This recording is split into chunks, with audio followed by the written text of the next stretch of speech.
दोस्तों, गणतंत्र दिवस की आप सभी को हार्दिक शुभकामनाएं। आज के दिन जब भारत ने अपना संविधान अपनाया और लोकतंत्र की ताकत को पहचाना, तो हम सभी को इस दिन की अहमियत समझने का मौका मिलता है। ये दिन हमारे देश की एकता और स्वतंत्रता को सलाम करता है और हमें अपने कर्तव्यों का एहसास दिलाता है।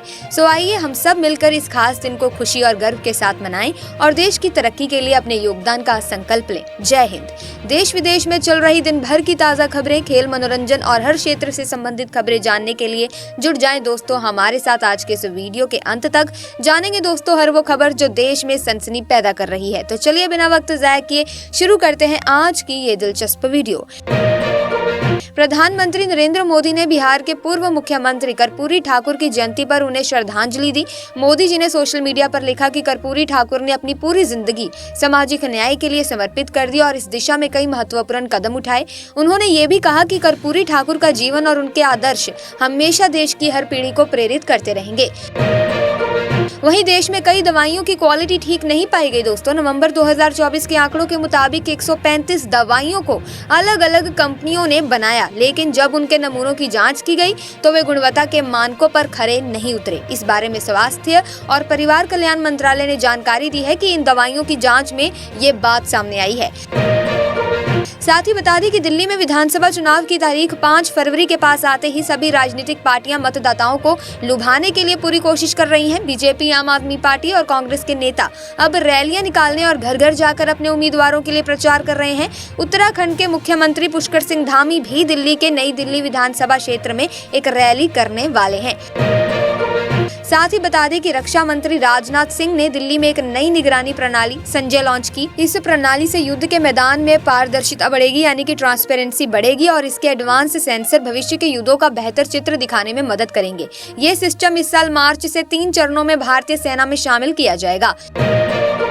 वहीं मुंबई पुलिस ने 16 जनवरी को हुए हमले के मामले में सैफ अली खान का बयान दर्ज किया। दरअसल 16 जनवरी को एक शख्स ने सैफ अली खान के घर में घुसकर उन पर चाकू से हमला किया था। सैफ अली खान ने पुलिस को दिए अपने बयान में बताया कि वो और उनकी पत्नी करीना कपूर अपने कमरे में थे, तभी उन्हें अपने घर में काम करने वाली एलियामा फिलिप की चीखें सुनाई दी। इसके बाद वे जल्दी से अपने बेटे जय के कमरे में पहुंचे और वहां उन्हें एक घुसपैठिया मिला, जिसके बाद ये पूरी वारदात घटी। खबरों का सिलसिला दोस्तों इसी तरह से इस वीडियो में चलता रहेगा, लेकिन आप किस राज्य से हमारी इस वीडियो को देख रहे हैं कमेंट सेक्शन में अपने राज्य का नाम जरूर लिख दें। इसी के साथ विदेश मंत्री एस जयशंकर ने नई दिल्ली में इंडोनेशिया के राष्ट्रपति प्रबोवो सुबियांतो से मुलाकात की। सोशल मीडिया पर डॉक्टर जयशंकर ने बताया कि राष्ट्रपति प्रबोवो भारत के 76वें गणतंत्र दिवस के मुख्य अतिथि के रूप में शामिल हुए। यह भारत और इंडोनेशिया की गहरी दोस्ती का एक शानदार उदाहरण है। उन्होंने ये भी कहा कि राष्ट्रपति प्रबोवो की दिशा और सोच से दोनों देशों के रिश्ते और मजबूत हुए हैं। साथ ही अश्विनी वैष्णव जी ने बताया कि इस बार की बैठक में भारत ने जबरदस्त परफॉर्म किया। बड़ी बड़ी ग्लोबल कंपनीज भारत में निवेश को लेकर फिर से तैयार हो गई हैं। उन्होंने कहा कि लगभग 20 लाख करोड़ रुपए का निवेश तय हुआ है। अब अगली बैठक 19 से 23 जनवरी 2026 को दावोस में होगी। साथ ही दावोस में हो रहे वर्ल्ड इकोनॉमिक फोरम के सम्मेलन में यूपी को जबरदस्त रिस्पांस मिला है। करीब 19,000 करोड़ रुपए के निवेश प्रस्ताव आए हैं। कई बड़ी ब्रांड्स और इन्वेस्टर्स ने यूपी में और ज्यादा निवेश करने की इच्छा भी जताई है।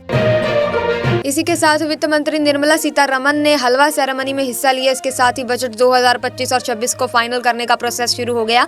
अब इंतजार है 1 फरवरी का, जब ये बजट लोकसभा में पेश किया जाएगा। इसी के साथ प्रयागराज के महाकुंभ मेला क्षेत्र में सुबह अचानक आग लग गई, जिससे थोड़ी देर के लिए अफरा तफरी मच गई।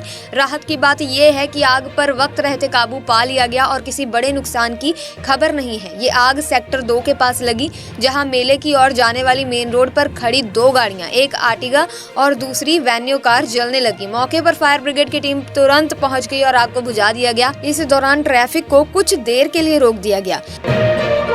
साथ ही कैलिफोर्निया के लॉस एंजलिस में भीषण आग ने जमकर तबाही मचाई हुई है और इस बीच अमेरिकी राष्ट्रपति डोनाल्ड ट्रंप की एक धमकी ने वहां की चिंता और बढ़ा दी है। ट्रंप ने कहा कि वो लॉस एंजलिस में लगी जंगल की आग से हो रही तबाही को देखते हुए संघीय आपदा सहायता रोक सकते हैं।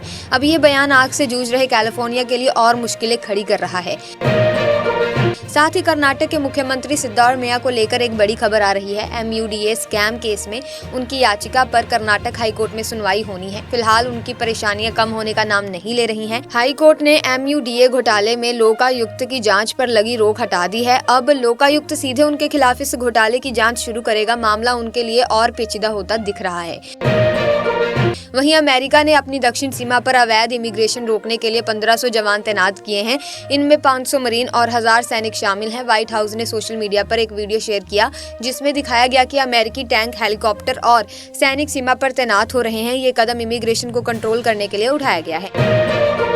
दोस्तों, प्रधानमंत्री नरेंद्र मोदी ने नई दिल्ली में संविधान सदन के सेंट्रल हॉल में नेताजी सुभाष चंद्र बोस की जयंती पर उन्हें श्रद्धांजलि अर्पित की। इस मौके पर लोकसभा अध्यक्ष ओम बिरला, रक्षा मंत्री राजनाथ सिंह, कांग्रेस अध्यक्ष मल्लिकार्जुन खड़गे और कई अन्य नेता भी मौजूद थे। प्रधानमंत्री ने वहां मौजूद स्कूली छात्रों से बातचीत की और पूछा कि 2047 तक हमारा देश किस दिशा में बढ़ेगा। एक छात्र ने बिना झिझक के जवाब दिया, भारत को एक विकसित राष्ट्र बनाना है।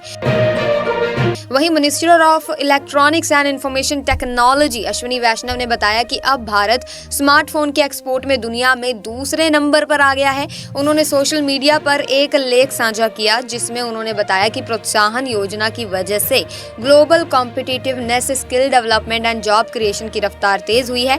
साथ ही उन्होंने ये भी कहा कि देश का इलेक्ट्रॉनिक क्षेत्र अब दुनिया में सबसे बेहतरीन बनने के लिए तैयार है।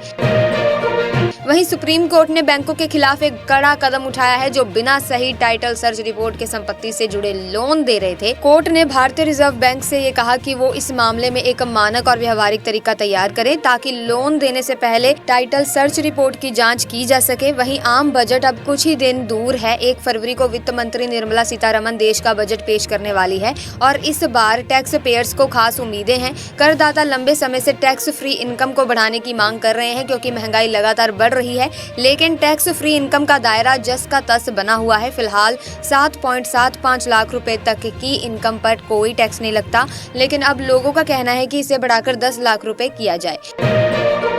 वहीं बजट अब कुछ ही दिन दूर है। 1 फरवरी को वित्त मंत्री निर्मला सीतारमण मोदी सरकार का तीसरा पूर्ण बजट पेश करेंगी। इस बार बजट से काफी उम्मीदें हैं, खासकर तब जब देश की आर्थिक विकास की गति धीमी हो गई है और खपत और डिमांड में गिरावट आई है। उद्योग जगत से लेकर मध्यम वर्ग तक सबकी नजरें इस बजट पर हैं। साथ ही दोस्तों, आपको बता दें कि अश्विनी वैष्णव ने 23 जनवरी को बताया कि अब भारत का स्मार्टफोन निर्यात दुनिया में दूसरे नंबर पर पहुंच गया है। ये स्मार्टफोन पहले 14वें नंबर पर था, यानी काफी बड़ा बदलाव आया है। इसका कारण है प्रोडक्शन लिक्विड इंसेंटिव स्कीम, जिसके तहत सरकार ने इलेक्ट्रॉनिक्स की घरेलू उत्पादन क्षमता बढ़ाने पर जोर दिया है। साथ ही मध्य प्रदेश के मुख्यमंत्री मोहन यादव ने कहा कि उनकी सरकार राज्य के 17 धार्मिक स्थलों पर शराब की बिक्री पर रोक लगाएगी। उन्होंने नरसिंहपुर जिले में एक कार्यक्रम में कहा कि शराब के सेवन के नुकसान सभी को पता है और वे नहीं चाहते कि उनके राज्य के युवा बिगड़े, क्योंकि वे देश का भविष्य हैं। खासकर जहां भगवान कृष्ण और भगवान राम ने अपने कदम रखे हैं, वहां शराब पर पूरी तरह से पाबंदी लगाई जाएगी। वहीं हरियाणा के मुख्यमंत्री नायब सिंह सैनी ने 23 जनवरी को कहा कि बीजेपी सरकार अपने घोषणा पत्र में जो वादे किए थे उन्हें पूरा करने के लिए पूरी तरह से प्रतिबद्ध है। उन्होंने बताया कि सरकार ने लाडो लक्ष्मी योजना को लागू करने के लिए पूरी योजना तैयार कर ली है। साथ ही बता दें कि आपदा कभी भी आ सकती है दोस्तों, जैसे भूकंप या तूफान। इसके पहले ना तो कुदरत का कोई फोन कॉल आता है और ना ही कोई मैसेज। इसका एक बड़ा उदाहरण है केरल, जो भारत का दक्षिणी राज्य है। यहाँ साल भर में कई बार कुदरत की मार झेलनी पड़ती है, जैसे भूस्खलन, भूकंप और तूफान, जो इस राज्य को प्रभावित करते रहते हैं। वहीं हाथरस के पुलिस विभाग में अब ई ऑफिस डिजिटल प्रणाली का इस्तेमाल किया जाएगा। एसपी चिरंजीव नाथ सिन्हा ने पुलिस कार्यालय सभागार से जिले में ई ऑफिस की शुरुआत की। उन्होंने सभी थानों, कार्यालयों और शाखाओं को निर्देश दिए हैं कि वे इस प्रणाली पर पूरी तरह से काम करें। साथ ही यूनिवर्सिटी ग्रांट्स कमीशन ने देश भर के university and higher education institutions में पढ़ाई कर रहे या प्रवेश लेने के इच्छुक छात्रों को राहत दी है। यूजीसी ने रैगिंग, जाति और लिंग के आधार पर होने वाले भेदभाव के मामलों में छात्रों को मदद देने के लिए एक टोल फ्री नंबर 1800-180-5522 जारी किया है, जिससे छात्रों को 24 घंटे सहायता मिल सकेगी।